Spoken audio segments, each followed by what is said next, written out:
মানে 1 ঘন্টা এই চোখে পট্টি দিয়ে রাখতে বলছে, আরেক ঘন্টা ওই চোখে। এইভাবে চোখের ট্রিটমেন্টটা ডক্টর দিছে।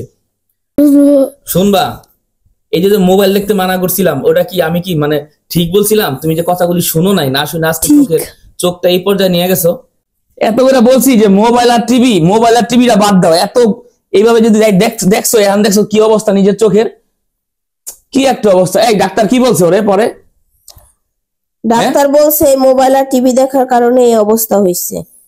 টিভি আর মোবাইল দেখতে দেখতে এই অবস্থা হয়েছে। ওর চোখের কন্ডিশন খুবই খারাপ, -700 চলে গেছে।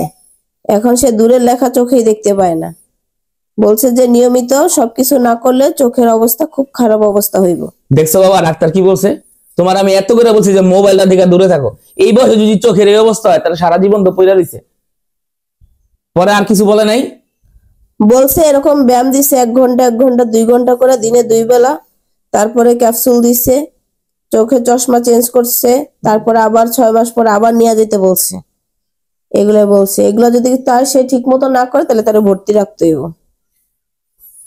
এখন তোমার কেমন লাগে? তোমার যে আগে বাবা মা নিষেধ করতাম যে এত মোবাইল দেখো না, এত টিভি দেখো না, এখন যে এখন কিরকম পট্টি দিয়ে রাখছে, এখন কি ভালো লাগে? এখন যে 6 মাস এরকম করে রাখতে হবে, এটা তো মনে হয় লাস্ট স্টেজে গেছে গা চোখের এই অবস্থা। এখন কিরকম বোঝা যাইতেছে? কি এরকম আর করবা না? এটা আমার ভুল হইছে। তুমি কি এরকম আর করবা? বাবা মার কথা শুনবা না? শুনবা না? শুনবা।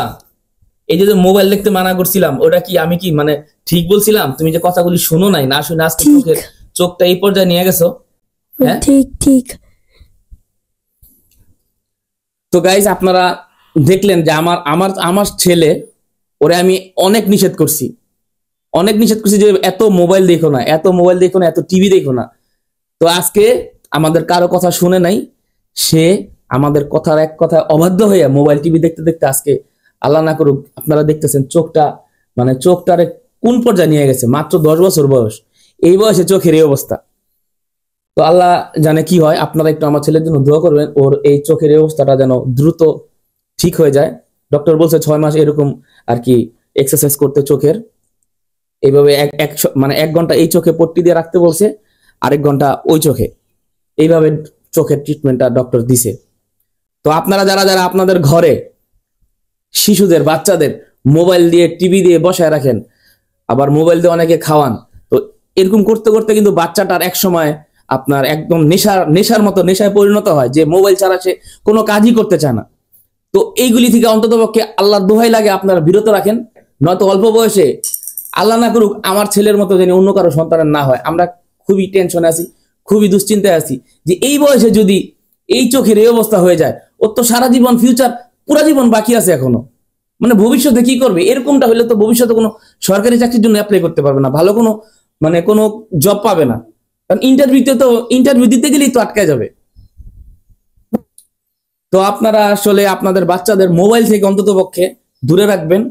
এই মোবাইলে আসক্ত দয়া করে আর আপনাদের কোনো বাচ্চাদের করবেন না। এবং আমার ছেলের জন্য দোয়া করবেন, ওর চোখটা যেন দ্রুত সমাধানের দিকে যায়। আমার ভিডিওটা আজকে এই পর্যন্ত। আল্লাহ হাফেজ। ভিডিওটা একটু শেয়ার করে সবাইকে দেখার সুযোগ করে দিন, এবং আপনারা সবাই সতর্ক থাকুন আপনাদের বাচ্চাদের নিয়ে। আসসালামু আলাইকুম। ভালো থাকবেন, সুস্থ থাকবেন।